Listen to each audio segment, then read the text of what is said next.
श्री राम ने क्यों ली थी जल समाधि। अयोध्या आगमन के बाद राम ने कई वर्षों तक अयोध्या का राजपाट संभाला और इसके बाद गुरु वशिष्ठ व ब्रह्मा ने उनको संसार से मुक्त हो जाने का आदेश दिया। एक घटना के बाद उन्होंने सरयू नदी में जल समाधि ले ली थी। अश्विन पूर्णिमा के दिन मर्यादा पुरुषोत्तम राम ने अयोध्या से सटे फैजाबाद शहर के सरयू किनारे जल समाधि लेकर महाप्रयाण किया। श्री राम ने सभी की उपस्थिति में ब्रह्म मुहूर्त में सरयू नदी की ओर प्रयाण किया। उनके पीछे उनके परिवार के सदस्य भरत, शत्रुघ्न, उर्मिला, मांडवी और श्रुतिकीर्त ओम का उच्चारण करते हुए वे सरयू के जल में एक एक पग आगे बढ़ते गए और जल उनके हृदय और अधरों में छूता हुआ सिर के ऊपर चढ़ गया।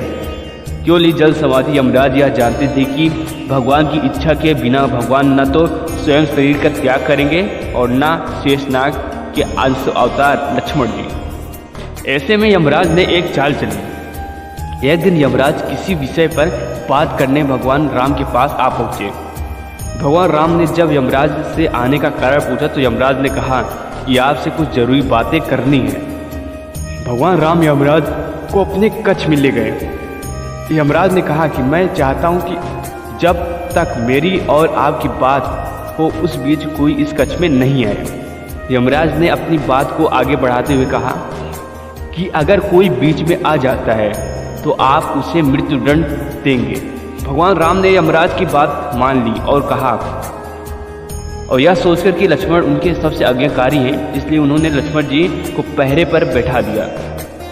यमराज और राम जी की बात जब चल रही थी उसी समय दुर्वासा ऋषि अयोध्या पहुंच गए और राम जी से तुरंत मिलने की इच्छा जताई। लक्ष्मण जी ने कहा कि भगवान राम अभी यमराज के साथ विशेष चर्चा कर रहे हैं। भगवान की आज्ञा है कि जब तक उनकी बात समाप्त नहीं हो जाए कोई उनके कक्ष में नहीं आए। इसलिए आपसे अनुरोध है कि आप कुछ समय प्रतीक्षा करें। ऋषि दुर्वासा लक्ष्मण जी की बातों से क्रोधित हो गए और कहा कि अभी जाकर राम से कहो कि मैं उनसे मिलना चाहता हूँ, अन्यथा मैं पूरी अयोध्या को नष्ट होने का श्राप दे दूंगा। लक्ष्मण जी ने सोचा कि उनके प्राणों से अधिक महत्व उनके राज्य और उसकी जनता है, इसलिए अपने प्राणों का मोह छोड़कर लक्ष्मण जी भगवान राम के कक्ष में चले गए। भगवान राम लक्ष्मण को सामने देखकर हैरान और परेशान हो गए। भगवान राम ने लक्ष्मण से पूछा, यह जानते हुए भी कि इस समय कक्ष में प्रवेश करने वाले को मृत्युदंड दिया जाएगा, तुम मेरे कक्ष में क्यों आए। लक्ष्मण जी ने कहा कि दुर्वासा ऋषि आपसे अभी मिलना चाहते हैं, उनके हट के कारण मुझे अभी कच्छ में आना पड़ा है। राम जी यमराज से अपनी बात पूरी करने जल्दी से ऋषि दुर्वासा से मिलने पहुंचे। यमराज अपनी चाल में सफल हो चुके थे। राम जी किस यमराज से कहा कि आप अपने वचन के अनुसार लक्ष्मण को मृत्युदंड दीजिए। भगवान राम अपने वचन से विवश थे।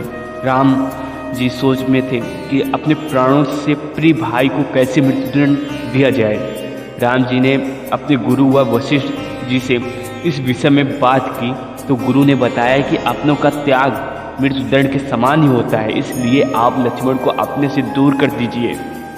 यह उनके लिए मृत्युदंड के बराबर की सजा होगी। जब राम जी ने लक्ष्मण को अपने से दूर जाने के लिए कहा, लक्ष्मण जी ने कहा कि आपसे दूर जाकर तो मैं यूं भी मर ही जाऊंगा, इसलिए अब मेरे लिए उचित है कि मैं आपके वचन की लाज रखूं। लक्ष्मण जी भगवान राम को प्रणाम करके राजमहल से चल पड़े और सरयू नदी में जाकर जल समाधि ले ली। इस तरह राम और लक्ष्मण दोनों ने अपने अपने वचनों को और कर्तव्य का पालन किया। इसलिए कहते हैं, रघुकुल रीति सदा चली आई, प्राण जाए पर वचन मिल जाए। बोलो जय श्री राम। हाँ, कहानी अच्छी लगी हो तो अच्छे से कमेंट करना और हाँ, सब्सक्राइब जरूर कर देना। ऐसी वीडियो आती रहेंगी।